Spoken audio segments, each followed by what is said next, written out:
Assalamualaikum warahmatullahi wabarakatuh. Saya Sipa Nurasana dari jurusan Pendidikan Geografi NPM 2021790. Di sini saya akan menjelaskan tentang bagaimana sih cara mengamalkan sila-sila Pancasila dari kelima nilai-nilai Pancasila tersebut.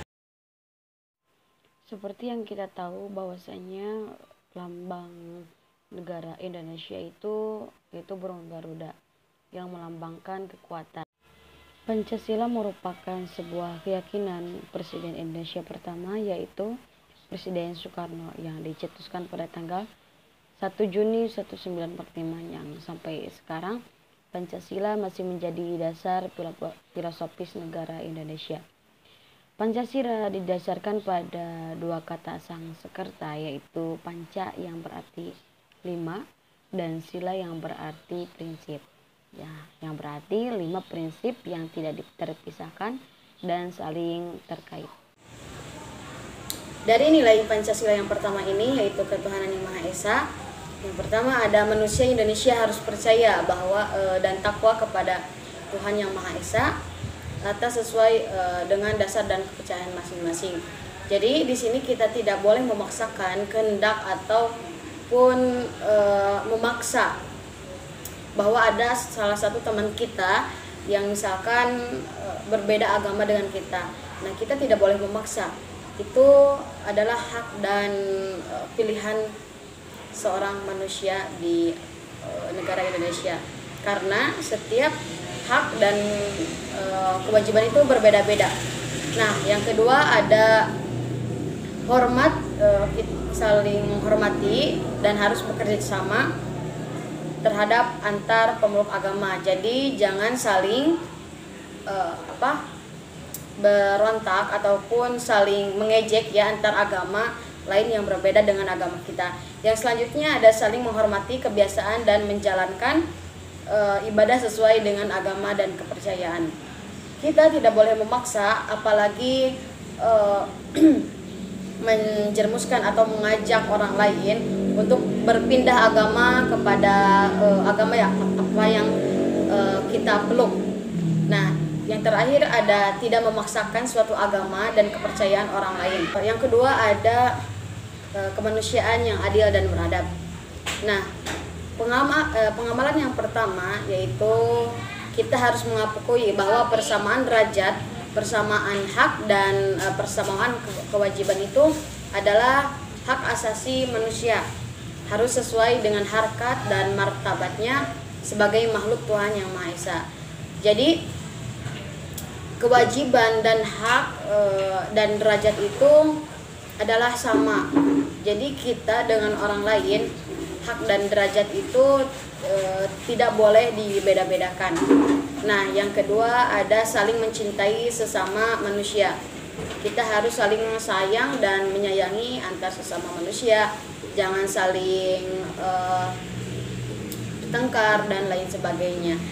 Yang ketiga itu ada mengembangkan sikap tenggang rasa, yaitu harus sama-sama merasa, harus sama-sama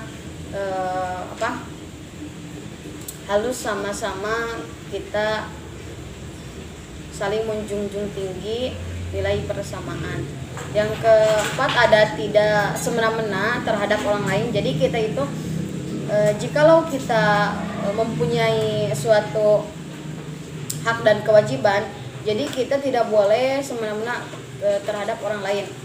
Karena orang yang berbuat jahat pada orang lain itu ada hukuman. Nah, yang selanjutnya yaitu menjunjung tinggi nilai kemanusiaan. Yang ke-6 yaitu gemar melakukan kegiatan kemanusiaan. Yang ke-7 yaitu berani membela kebenaran dan keadilan.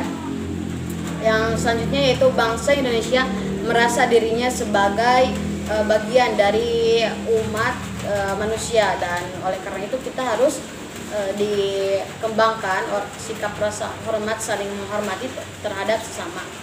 Nah, selanjutnya yang ketiga ada nilai persatuan Indonesia. Nah, kata persatuan ini sudah kita tidak asing lagi ya. Persatuan itu bisa menempatkan persatuan, kesatuan, kepentingan, keseimbangan bangsa dan bernegara di atas kepentingan pribadi dan golongan. Jadi kita harus mementingkan kepentingan bersama daripada kepentingan pribadi diri sendiri. Nah, yang selanjutnya ada rela berkorban untuk kepentingan bangsa dan negara. Yang selanjutnya cinta tanah air dan bangsa. Jadi kita harus mencintai produk-produk, misalkan produk-produk dalam negeri gitu kan, daripada produk luar negeri. Nah, yang keempat ada bangga sebagai bangsa Indonesia dan bertanah air Indonesia. Yang terakhir yaitu memajukan perdaulatan demi persatuan dan kesatuan bangsa yang Bhinneka Tunggal Ika. Nah, meskipun kita berbeda-beda, tetapi kita mempunyai satu semboyan, yaitu Bhinneka Tunggal Ika, yang artinya berbeda-beda tapi satu tujuan, gitu kan. Nah, yang keempat itu ada nilai Pancasila, kerakyatan yang dipimpin oleh hikmat kebijaksanaan dalam permusyawaratan perwakilan. Di sini ada 7 poin yang harus kita hafal ya. Yang pertama ada sebagai warga negara Indonesia, warga masyarakat mempunyai kedudukan hak dan kewajiban yang sama terhadap kepentingan negara dan masyarakat. Jadi kita harus mengutamakan kepentingan bangsa negara. Yang kedua itu ada tidak memaksakan kehendak orang lain. Jadi kita tidak boleh memaksa, baik itu terhadap agama, terusan hak dan kewajiban dan sebagainya. Yang selanjutnya itu mengutamakan musyawarah dalam mengambil keputusan untuk kepentingan bersama. Yang keempat ada musyawarah untuk mufakat, diliputi oleh semangat keluarga. Yang kelima ada dengan itikad yang baik dan rasa tanggung jawab menerima dan melaksanakan hasil putusan musyawarah. Yang keenam ada musyawarah dilakukan dengan mufakat. Yang keempat ada nilai kerakyatan yang dipimpin oleh hikmat kebijaksanaan dalam permusyawaratan perwakilan. Nah, di sini ada 7 poin yang harus kita ketahui, bahwasanya nilai kerakyatan yang dipimpin oleh hikmat kebijaksanaan itu mempunyai suatu makna. Yang pertama ada kita sebagai warga negara atau masyarakat Indonesia mempunyai kedudukan, hak dan kewajiban serta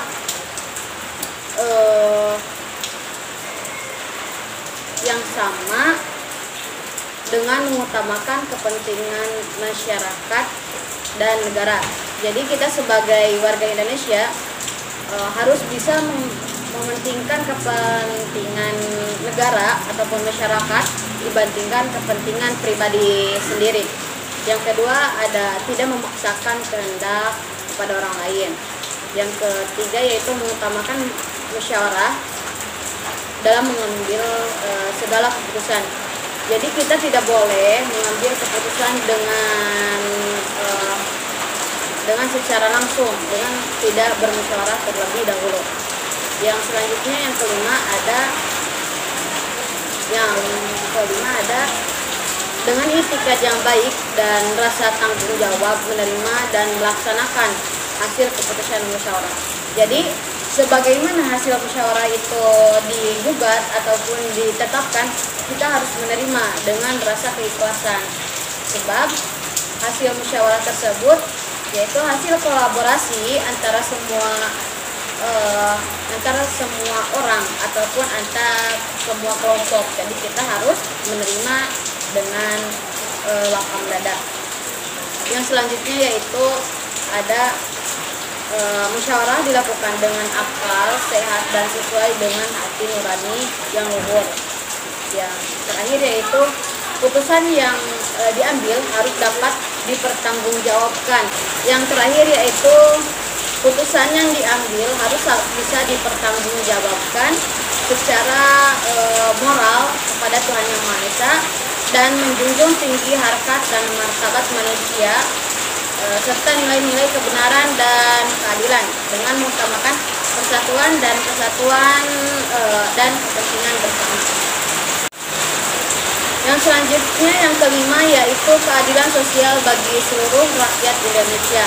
Di sini ada 3 poin yang harus kita ketahui, yaitu yang pertama ada mengembangkan perbuatan yang luhur yang mencerminkan sikap dan suasana kekeluargaan yang bergotong royong. Yang kedua bersikap adil. Yang ketiga menjaga keseimbangan antar hak dan kewajiban. Jadi antar hak dan kewajiban itu harus seragam. Kita memiliki hak, kita memiliki kewajiban juga, dan harus dijalankan secara baik, dua-duanya harus seimbang.